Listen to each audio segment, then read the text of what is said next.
Commander Admiral Thad Allen, of course, announcing the oil leak will remain capped for now. But both BP and the government are on edge. John Hofmeister is a former Shell oil executive and author of Why We Hate the Oil Companies. John, as always, I welcome your expertise.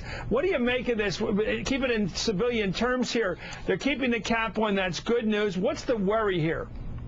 Well, they're going to take it day by day, which is really important because credibility and confidence, I think, are really critical to what the next steps might be.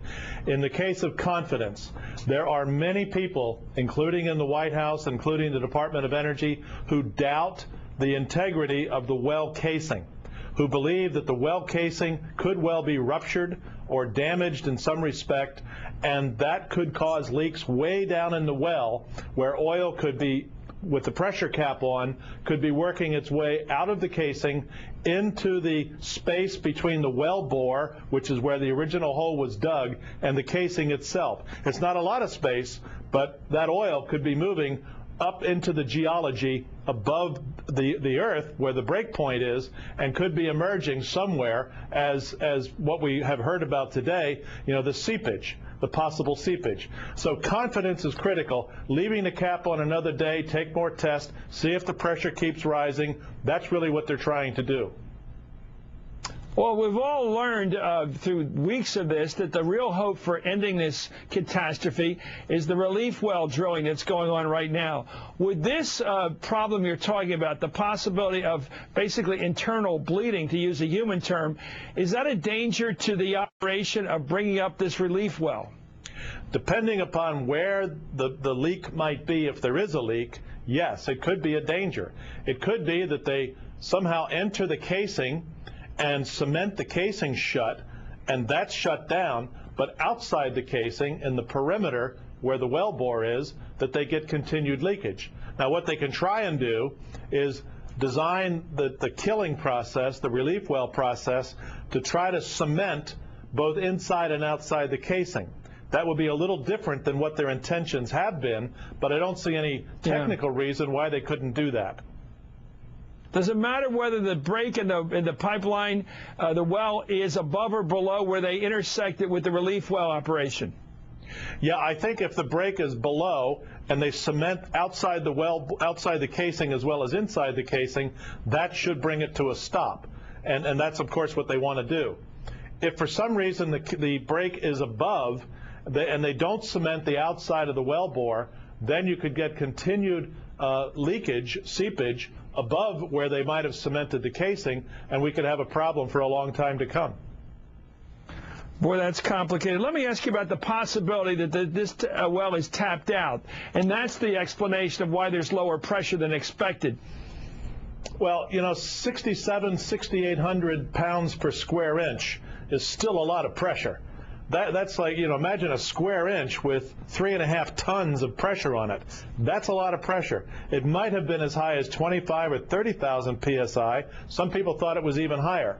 Now, a well does reduce its pressure as time goes on. That's what causes wells to go into decline. So that's evidence that the well is in decline. But still, at that level of pressure, this is still a high-pressure well. In civilian terms, again, and I appreciate you for using them, the Wall which has been doing great reporting on this. By the way, it's the reporting part of the Wall Street Journal, not the crazy op-ed page or the crazy editorial page, but the reporting part of the Wall Street Journal, which is still sound as a dollar, I think. They're pointing out the fact of what went wrong here. What did go wrong based upon that, John, about the latest reporting? From the earliest moment when I heard about this blowout, I immediately thought human factors. Because the systems, the processes, the procedures, the equipment, the engineering, the industry has earned with credibility the right to drill in the Gulf of Mexico. 35,000 plus wells, 40 years of experience. None of this has happened before. So you immediately go to what could possibly have gone wrong, and you start thinking about bad judgments. Or, as I said in an op-ed many, many months ago, that the issue of communications, human-to-human communications, the issue of chain of command on a drilling rig, these are critical success factors. And if you don't have the open, communications, the ability to resolve conflict amicably and come back for more conflict amicably. If you can't do that and have a proper chain of command, and you've got somebody giving orders that perhaps does not have the experience or the knowledge that exists, then you've got a real problem. It's like a village on that rig. It's part of the problem it's a part of the problem, as they said in politics years ago. I think it was Ozzie Myers who got in trouble with whatever it was, Abscam. He said money talks. Could it be that the money coming down, the money issue from the top of these oil companies said to the management, put the pressure on speed here, not safety? I think it all depends upon what's baked into the DNA of the operators. If they have a safety management system which has been taken on board, which is sacrilegious to violate it, then money doesn't matter. There are any number of projects all over the world that go beyond budget and beyond timing, and there's no problem with that other than, hey, it costs more, it was delayed. But you don't jeopardize people's lives if you've got a safety management system that is intact, that is baked into the DNA of the culture, the hearts and minds of the people on that rig.